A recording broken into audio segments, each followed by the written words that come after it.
دین سننے تو ابو جہل بھی آ گیا تھا، دین سننے تو ابو لہب بھی آ گیا تھا۔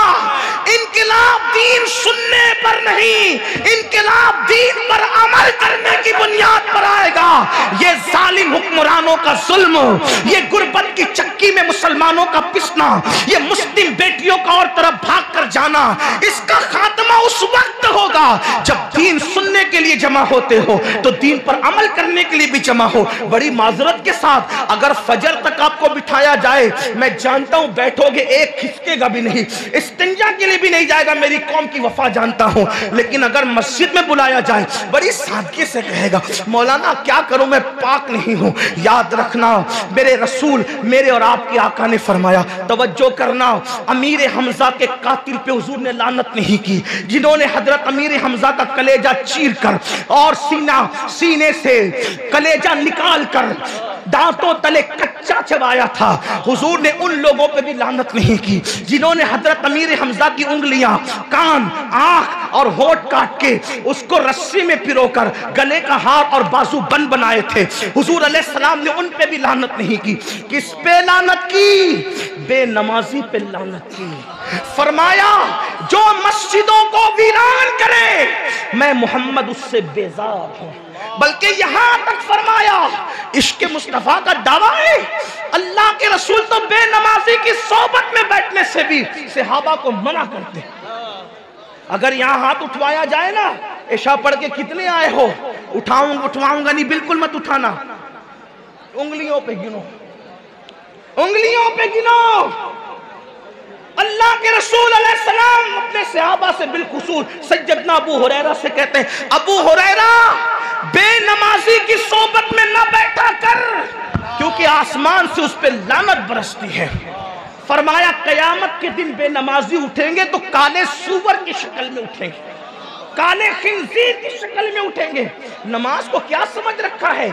اعلیٰ حضرت کے مسلک کا نعرہ لگانے والوں، فتاوی رضویہ میں اعلیٰ حضرت صحابہ کی فکر نقل کرتے ہوئے لکھتے ہیں، درجنوں صحابہ بے نمازی پر کفر کا فتویٰ دیتے تھے۔ آپ کو یہ تو بڑی پڑی ہے کہ کفیل انبر پر کس کا فتویٰ ہے، آپ کو یہ تو بڑی پڑی ہے علی فیضی پر کس کا فتویٰ ہے، آپ کو یہ تو بڑی پڑی ہے کہ محسن رضا صاحب پہ کس کا فتویٰ ہے۔ بے نمازیوں، آپ پر صحابہ کا کیا فتویٰ ہے اس پر کبھی غور کیا؟ حق ہے، اللہ اللہ اللہ، علماء کے فتوے تول رہے ہو، صحابہ نے فتوے دیے۔ حالانکہ حنفی ہونے کی وجہ سے میں بے نمازی کو ڈائریکٹ کافر نہیں کہتا، پابند ہوں اپنے امام کی فکر کا، لیکن صحابہ کا فتویٰ ہے۔ بلکہ آپ فتاوی رضویہ کی ابتدائی جلدیں اٹھا کے دیکھیں، اس میں امام نے مسلک کر نقل کرتے ہوئے لکھا، اور اعلیٰ حضرت کے والد تو یہاں تک لکھتے ہیں، شواف علماء کا مسلک یہ ہے کہ جب بے نمازی مر جائے تو اس کی قبر نہیں بنے بلکہ اس کی مٹی برابر کر دو، تاکہ لوگوں کو عبرت ہو کہ اس کی ذلت کیا ہے، یعنی اس کی قبر کا نشان بھی نہ رہنے پائے۔ یہ اعلیٰ حضرت کے والد جو ان کے استاد بھی ہے، میں اعلیٰ حضرت کے والد کو پڑھ کے اس نتیجے میں پہنچا کہ وہ اعلیٰ حضرت کے بھی باپ تھے، باپ۔ ہاں، علم ان کا اتنا تھا کہ حیران ہوتی ہے۔ رسول اللہ کے لیے جو القابات انہوں نے لکھے ان کا حصہ ہے، بلکہ امام احمد رضا ان کو فالو کرتے ہیں عشق مصطفیٰ کے معاملے میں، وہ ہے امام المتکلمین۔ ان کے بعض جملے اتنے خوبصورت ہیں، فدا ہونے جی چاہتا ہے۔ حضور مفتی صاحب قبلہ وہ لکھتے ہیں، کیا بات لکھتے ہیں، میری سنی قوم کو نشتر دیتے ہوئے لکھتے ہیں، فرماتے ہیں آج کل لوگ کہتے ہیں مولانا اللہ کریم ہے، یار اللہ کریم ہے، اللہ کریم ہے، معاف کرے گا، معاف کرے گا۔ یہ مولوی لوگ کہاں اتنا ڈراتے ہیں اللہ معاف کرنے والا ہے۔ اعلیٰ حضرت کے والد لکھتے ہیں، اللہ کو کریم جان کر گناہ کرنے والے، ان کا جملہ سنیں، اللہ کو کریم جان کر گناہ کرنے والے اللہ کو قادر جان کر زہر کیوں نہیں کھا لیتا؟ جب وہ کریم ہے تیرے گناہ پہ تجھے بخش سکتا ہے تو وہ قادر بھی تو ہے، زہر کھانے پہ تجھے زندگی بھی دے سکتا ہے، لیکن تو نے اللہ کو قادر جان کر کبھی زہر نہیں کھایا اور اللہ کو کریم جان کر گناہ کر کے اس کی شان کریمی کا مذاق اڑاتا ہے۔ نہیں تو میرے آقا علیہ السلام کے پیارے دیوانوں، اب میں جلدی بات سمیٹ رہا تھا لیکن بیچ میں بات آ گئی۔ کیا میرے آقا علیہ السلام فرماتے ہیں، آقا کا فرمان سنو، آقا ارشاد فرماتے ہیں بے نمازی قیامت کے دن جب اٹھے گا اللہ کی بارگاہ میں تو کالے سور اور کالے خنزیر کی شکل میں اٹھے گا، چہرے پہ پھنسی نکل آئے تو بے چین ہوتے ہو، کسی محفل میں نہیں جاتے۔ اللہ اکبر، اللہ کے یہاں کالے سور کا منہ لے کر کیسے اٹھو گے؟ اپنے آپ پہ رحم کرو مسلمانوں۔ اب میں امام علی مرتضیٰ کا قول نقل کر رہا تھا، علی پاک کہتے ہیں میں نے قصداً کبھی اپنا سطر نہیں دیکھا، جان بوجھ کے اپنا سطر نہیں دیکھا۔ کسی نے پوچھا مولا کیوں؟ وہ تو ضرورت بھی ہے، مجبوری بھی ہے۔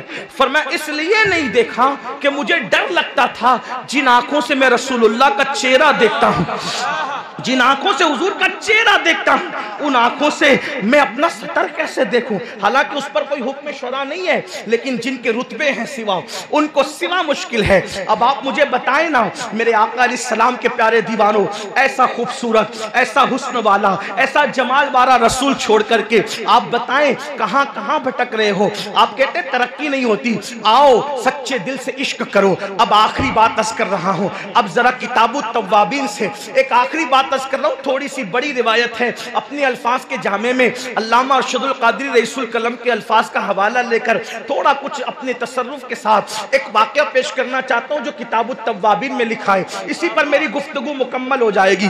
اب توجہ کرنا، ہم کہتے ہیں عاشق ہے، ہم کہتے ہیں عاشق ہے، عاشق رسول۔ سنی اپنے آپ کو جتنا عاشق رسول ہونے کا ڈنڈورا پیٹتا ہے اتنا کوئی قوم نہیں کہتی، اور ہمیں حق بھی ہے الحمدللہ، ہم عاشق رسول ہیں بھی، مجھے کسی کے عشق رسول پہ کوئی شک نہیں، کوئی ڈاؤٹ نہیں۔ البتہ میں اتنا اپنے لیے کہتا ہوں، اگر کوئی مجھ سے پوچھے تو عاشق ہے تو ناک نہیں کہہ سکتا، اس لیے کہ اگر نہیں کہوں گا تو کفر کا خوف ہے، اور اگر ہاں کہوں تو ڈر لگتا ہے کہیں جھوٹ نہ ہو جائے۔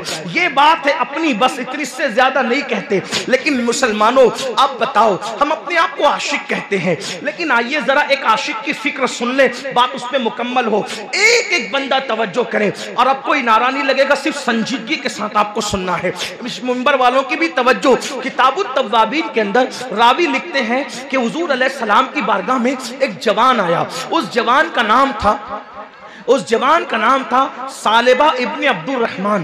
ثعلبہ ابن عبد الرحمن اس جوان کا نام تھا۔ اس جوان نے حضور کا حسن دیکھا، آقا کا جمال دیکھا، آقا علیہ الصلوۃ والتسلیم کا قد رعنا دیکھا، حضور علیہ السلام کی وہ نرگسی آنکھیں دیکھی، حضور علیہ السلام کی وہ سنبلی زلفیں دیکھی، آقا کا حسن و جمال دیکھ کر، پیکر کمال دیکھ کر اللہ اللہ حضرت امیر خسرو کہتے ہیں، اللہ اکبر کہتے ہیں، پری پیکر نگارے سرو قد لالا رخسارے، پری پیکر نگارے سرو قد لالا رخسارے، سراپا آفت دل بود شب جائے کہ من بودم۔ اور میرے امام کہتے ہیں سر تاب قدم ہے تن سلطان زمن پھول، سر تاب قدم ہے تن سلطان زمن پھول، لب پھول، دہن پھول، زقن پھول، بدن پھول۔ اللہ اکبر کہتے واللہ جو مل جائے میرے گل کا پسینہ، مانگے نہ کبھی عطر رفیق چاہے دلہن پھول، دندان و لب و زلف رخ شاہ کے فدائی، دندان و لب و زلف رخ شاہ کے فدائی، ہے در عدن لال یمن مشک ختن پھول، اور دل اپنا بھی شیدائی ہے اس ناخن پاکا، دل اپنا بھی شیدائی ہے اس ناخن پاکا، اتنا بھی مہے نو پہ نہ ایک چرخ کہن پھول۔ اور پھر کہتے ہیں کیا بات رضا، کیا بات رضا، کیا بات رضا، اس چمنستان کرم کی زہرا ہے کلی جس میں حسین اور حسن پھول۔ یہ کیا بات کا